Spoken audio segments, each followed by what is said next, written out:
site. O capítulo Prevenção Estratégica à Entrada visou expor a moderna teoria de prevenção à entrada. Essa teoria se deu devido às limitações da teoria do preço limite dos autores Venn e Silas Labine. Essa teoria moderna, ela visou incluir o conceito de custos irrecuperáveis como uma importante ferramenta estratégica das empresas. E suas principais conclusões foram o questionamento da estrutura conduta-desempenho, onde visou mostrar que o posicionamento estratégico das empresas podem alterar a estrutura de mercado, e a inclusão do conceito de custos irrecuperáveis. As literaturas da economia industrial levantaram alguns fatos estilizados, onde surgiram algumas dúvidas sobre o arcabouço teórico da estrutura conduta-desempenho para as economias modernas, pois ao mesmo tempo em que há comprovações empíricas sobre a relação entre a elevada escala mínima eficiente da planta da empresa e a alta concentração de mercado, onde os custos influenciam nessa estrutura de mercado, há também evidências de que a ampliação do mercado não altera os seus níveis de concentração, os níveis de concentração das empresas. Ou seja, o tamanho do mercado e o tamanho da empresa, eles são correlacionados positivamente. Dessa forma, para preencher essa lacuna de dúvida, Alfred Tangerl enfatiza a importância da empresa ser a primeira a se mover, da primeira a inovar e a investir em organização gerencial, distribuição e pesquisa, para adquirirem vantagens competitivas. O conceito de custo irrecuperável, ele advém do fato de que ao investir em planta ou em capacitação, seja ela em ativos físicos ou humanos, elas não têm como ser transacionadas sem uma perda total ou parcial do seu valor. Um exemplo que o autor cita é de um lojista que opte por alugar um estabelecimento comercial e assine um contrato de aluguel de 12 meses. E após 6 meses perceba que o seu negócio não é mais rentável. Nesse momento, ele não tem como mais voltar atrás na sua decisão, ou seja, o custo dos outros 6 meses ele não vai conseguir mais recuperar. Então, a empresa tem esse compromisso com esse custo. Então, uma das características fundamentais do custo irrecuperável é que o momento de decisão de gasto ele é distinto do seu período de utilização. E também é possível diferenciar custos fixos dos custos irrecuperáveis, pois os custos fixos eles não variam conforme o volume de produção. Já os custos recuperáveis, eles não podem ser alterados com o tempo e, portanto, uma vez que a empresa realiza esse gasto, esse dispêndio, não poderá mais alterá-lo. A capacidade de entrar e sair da indústria sem custos poderia gerar um caso onde uma empresa entrante nesse mercado pratique custos médios mínimos e preço abaixo do estabelecido pelo mercado. Sendo assim, é necessária a presença de mecanismos que inviabilize a saída de uma empresa sem perdas, fazendo que empresas que tentem ingressar no mercado tenham seu lucro de curto prazo totalmente desincentivado, devido a preços praticados da empresa já consolidada.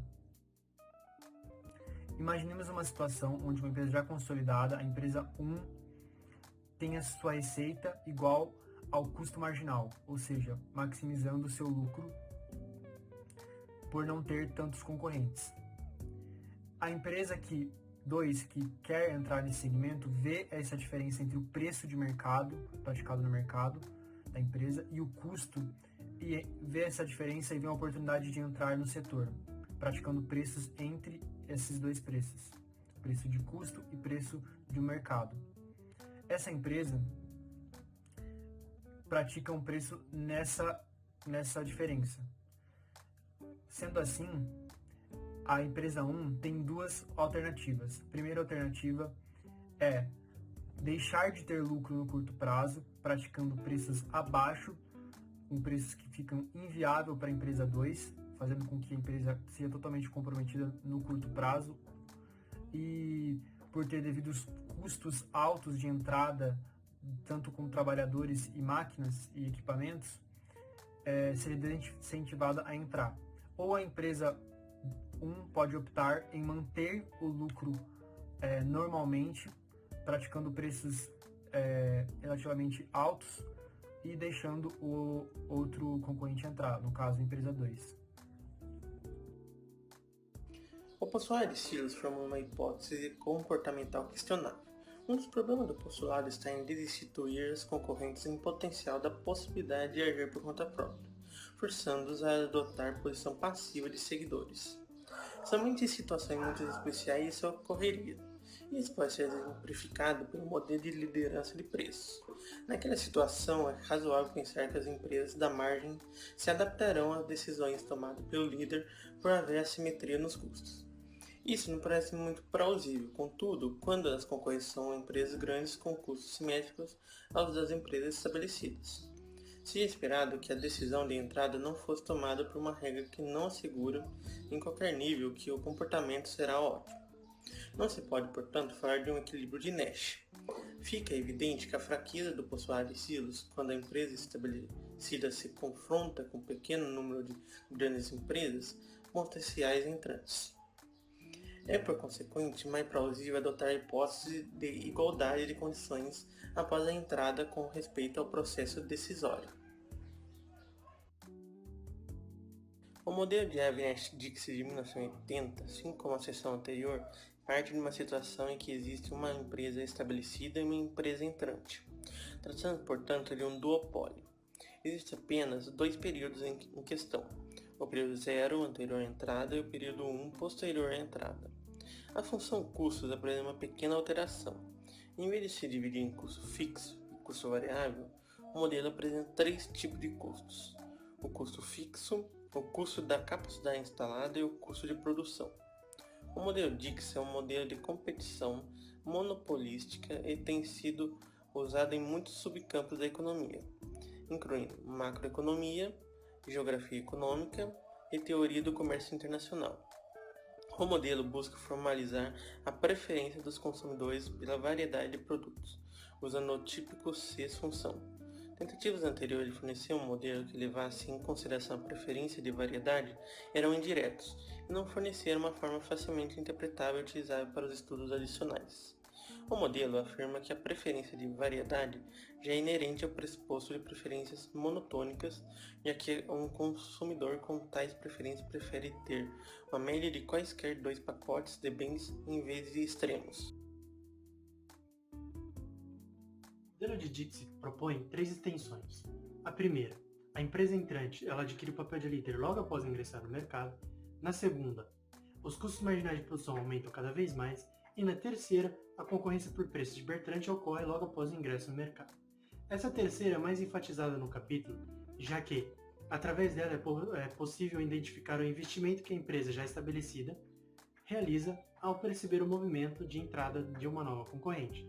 Esse investimento ele aumenta a sua capacidade de produção, diminui os custos marginais e proporciona uma maior elasticidade no preço.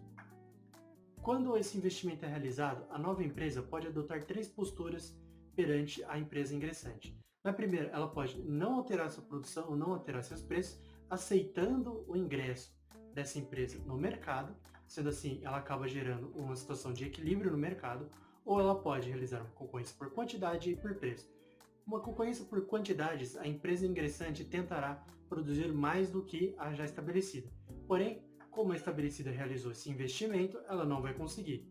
E no segundo caso, a empresa ingressante tenta abaixar seus preços para conseguir ganhar o mercado da já estabelecida. Mas devido ao investimento, a já estabelecida diminui seu preço até atingir o custo marginal da empresa ingressante, que possui um custo maior do que a já estabelecida. Dessa forma, ela cria uma barreira natural e incentiva a ingressante a sair do mercado, pois se ela tentar continuar produzindo, ela vai ter prejuízo e passa a ter custos irrecuperáveis muito grandes. Uma das formas que as empresas usam para barrar a entrada de novas concorrentes é os custos recuperáveis, né, que são investimentos alocados em setores da empresa que não conseguem retirar esse valor inicial aportado. A gente vai conseguir ter um ganho financeiro, mas só que não consegue recuperar esses investimentos. Existem dois tipos, que são os exógenos e os endógenos. Os exógenos que ocorrem apenas uma vez, que são compra de ativos ou de maquinário da empresa. Já os endógenos são os que acontecem recorrentemente, como investimento em P&D, marketing, em mão de obra qualificada. Segundo o autor, mercados onde cabem esses investimentos em custos recuperáveis endógenos, que acontecem recorrentemente, há sempre uma concentração maior de poder na mão de poucas empresas. Um exemplo que a gente tem é a Embratel, que no começo dos anos 90 detinha o poder de mercado da telefonia no Brasil, e quando caiu esse monopólio, as empresas que entraram para concorrer tiveram muita dificuldade para conseguir ganhar parcela do mercado, porque a marca da empresa Embratel já estava muito conhecida e o marketing foi muito bem aplicado, e as empresas novas não conseguiam ganhar esses espaços no mercado. Outra forma aí que as empresas usam para barrar a entrada de novas empresas no mercado é em relação ao preço e a quantidade de produção, né, e de venda que é estabelecido. Das duas formas, as empresas que já estão estabelecidas querem mostrar que tem custos baixos para inibir essa entrada, né? Então, quando ela realmente tem custo baixo, ela deixa claro para as empresas que querem entrar, para que isso faça elas pensarem duas vezes e não entrar no mercado. E caso ela tenha um custo alto, ela deixa essa informação oculta, mas manipula preço e quantidade de produção para mostrar que ela tem um custo baixo, mesmo às vezes ela não tendo, mas isso vai impedir que entre uma nova empresa, né? Olhando essa equação 1 aqui, a gente consegue ver que é vantajoso para a empresa estabelecida, com custos baixos, colocar o preço que detém a entrada. Então isso só comprova, né, que quando ela tem custos baixos é melhor ela trabalhar num monopólio do que num duopólio. Aqui na segunda equação já é mais vantajoso para a empresa com custo alto colocar um preço que permita a entrada de outra empresa, então ela vai atuar como um duopólio. Nesse caso, com essas duas equações 1 e 2, há um equilíbrio de separação entre elas. Agora, caso a gente desconsidere esse segundo caso, onde é bom trabalhar com duopólio, e leva em consideração essa terceira equação, compensa para a empresa estabelecida, tanto com custo baixo ou alto, aplicar o preço que detém a entrada e ser um monopolista, porque isso vai ser mais lucrativo para ela, né? Então, nesse caso, tem um equilíbrio conjunto. Então, a gente consegue ver que nesses casos aqui, quando tem uma informação assimétrica, há um jogo psicológico e probabilístico, né? Para que a empresa estabelecida mantenha os seus lucros e não tenha uma nova concorrente. Sobre o tópico do capítulo que aborda os custos de saída, reputação e comportamento predatório, devemos considerar que, após a decisão de ingressar em um novo mercado, novas empresas precisam então determinar as estratégias que serão adotadas.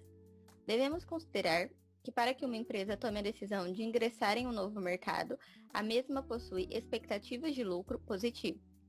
No entanto, a mesma desconhece os níveis de custos de uma empresa já estabelecida no mercado. Para esse estudo, consideraremos que a empresa existente possui custos baixos. Com isso, a mesma impõe sobre o mercado um PL baixo, o que acarretará na expulsão da nova concorrente que não consegue manter-se no mercado. Essa é a chamada estratégia dominante, que no curto prazo reduz o lucro de ambas as empresas, porém, em longo prazo, eleva os lucros da empresa dominante, uma vez que ela se mantém sólida no mercado enquanto as outras acabam saindo. Uma empresa pode adotar o comportamento de preços baixos para além de visar a expulsão de outra empresa do mercado. Esse também pode ser usado como indicativo de comportamento agressivo aos futuros concorrentes em potencial. O capítulo destaca a importância das estratégias empresariais na detenção da entrada e nos processos competitivos que ocorrem posteriormente à entrada. O mesmo ainda busca evidenciar a inversão da lógica, mostrando que a conduta dos componentes do mercado também determina a estrutura do mesmo. Outro elemento a ser enfatizado é a importância do comprometimento estratégico para dar credibilidade às ações das empresas. Podemos ver tal fato aqui, ressaltado por Chandler. Concluímos esse capítulo observando que grande parte dos elementos que cercam a competição dentro do mercado baseiam-se em hipóteses iniciais de assimetria entre os agentes. Notamos que quando falamos de uma empresa pioneira no mercado, a mesma busca mover-se para se solidificar em direção ao crescimento.